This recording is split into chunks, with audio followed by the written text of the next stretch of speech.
Menyinkronkan entitas dalam sistem terdistribusi sudah jadi masalah yang lama di dunia komputasi. Tanpa koordinator pusat yang memutuskan, gimana caranya biar semua bisa sepaham? Nah, ini yang disebut sebagai masalah Jenderal Byzantine, di mana, untuk hindari kegagalan sistem yang fatal, para pelaku sistem harus komunikasi satu sama lain dan sepakat pada satu kebenaran. Tapi, beberapa pelaku ini bisa aja nggak bisa diandalkan. Dilema ini sangat berlaku dalam ilmu komputer. Sistem yang bisa mengatasi masalah ini disebut sebagai Byzantine Fault Tolerant. Dalam blockchain, masalah umum Byzantine diatasi dengan mengizinkan semua pengguna di jaringan menvalidasi informasi. Untuk presisi, kita nggak akan lagi sebut pengguna sebagai pengguna, tapi panggil aja mereka sebagai node. Dalam lingkungan terdesentralisasi yang kita coba buat, nggak seharusnya percaya pada rekan-rekan mereka. Kamu nggak pernah tahu mana yang bisa jadi jahat, atau apakah mereka nggak sengaja memberikanmu dengan informasi palsu. Untuk melawan penyebaran informasi palsu, kita pakai blockchain untuk urutin pesan-pesan yang muncul. Jika node ingin mengirim pesan, yang dalam kasus kita adalah blok, mereka harus kerja keras untuk buktiin bahwa mereka serius. Ini logika di balik Proof of Work, jenis mekanisme konsensus yang memungkinkan node berkoordinasi dalam lingkungan terdistribusi.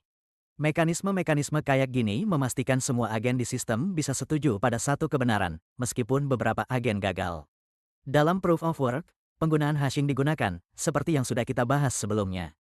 Yang belum kita sebutkan adalah ada hash tertentu yang harus ditemukan oleh node. Mereka menghash isi blok yang ingin mereka sebarkan ke jaringan, dan berharap hash tersebut cocok dengan parameter yang ditetapkan oleh blockchain. Ingat bahwa blok kita juga harus mencakup hash blok sebelumnya, jadi hanya bisa dibuat setelah yang paling terbaru. Dalam sistem Proof of Work, seringkali sangat sulit menghitung hash yang valid. Node menggunakan daya komputasi dan listrik yang besar untuk melakukannya. Tapi masalahnya, begitu mereka menemukannya, mereka akan mengirimkan blok tersebut ke seluruh jaringan.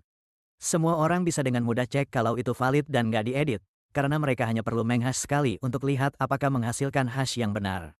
Mereka juga akan cek semua informasi dalam blok, apakah dibangun di blok sebelumnya dan apakah transaksinya otentik. Dinamika ini, mahal untuk diproduksi, murah untuk diverifikasi, adalah sebagian dari teori permainan yang membuat sistem blockchain bisa bertahan.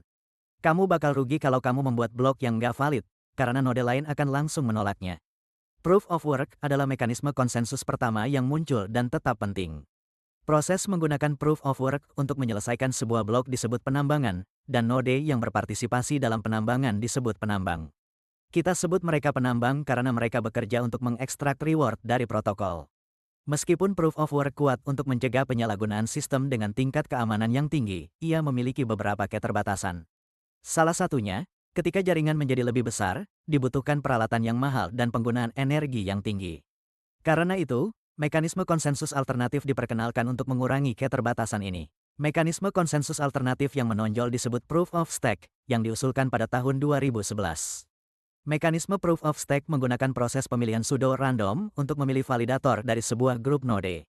Validator ini menyimpan dan mempertaruhkan mata uang kripto asli blockchain untuk menvalidasi transaksi. Staking mengacu pada tindakan validator yang memasukkan dana ke jaringan blockchain. Dana yang terkunci kemudian akan bertindak sebagai jaminan, artinya validator jahat kemungkinan besar akan kehilangan staking mereka dan dikeluarkan. Di sisi lain, validator yang jujur akan mendapat reward saat blok baru diproduksi. Secara umum, semakin banyak koin yang dipertaruhkan, semakin besar kemungkinan kamu bisa memvalidasi blok baru dan menerima imbalan. Selain Proof of Work dan Proof of Stake, ada mekanisme konsensus alternatif lainnya. Proof of Stake yang didelegasikan dan Hybrid POW/POS adalah dua contohnya. Singkatnya, mekanisme konsensus sangat penting untuk memungkinkan sistem terdistribusi bekerja sama dan tetap aman. Dan Proof of Work dan Proof of Stake adalah dua mekanisme dominan.